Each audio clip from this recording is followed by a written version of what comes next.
Keling, bugun sizni garderobingizga kerak bo'ladigan 3 xil sumka tanlaymiz. Kuz mavsumi uchun o'rtacha kattalikdagi sumka. Yoki bunaqa, yoki bunaqa. Buni ham yelkadan o'tkazib qo'ysa bo'ladi, bunisini ham o'tkazsa bo'ladi.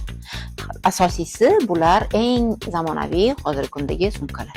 Biz ayollarimiz klassik kiyinishni yaxshi ko'rishadi, shuning uchun ayollarimiz uchun o'rtacha kattalikdagi sumkalarni tavsiya qilaman. O'qituvchi ayollar, doktor ayollarimiz ko'p.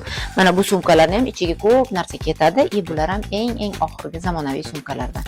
Kechki tadbirlarimiz uchun albatta qizlar bitta klach olib qo'ying. Mayli, bunaqa bo'lar, boshqacha bo'lar, lekin ba'zi ranglarda bitta klach bo'lsin, chunki to'y hashamga borganingizda shundoq xohlagan ko'ylagingiz bilan kiyib, bundoq ko'tarib ketishingizga qulay bo'ladigan sumka. Ham bularni bemalol stol ustiga qo'yish mumkin. Katta sumkalarni esa yo'q.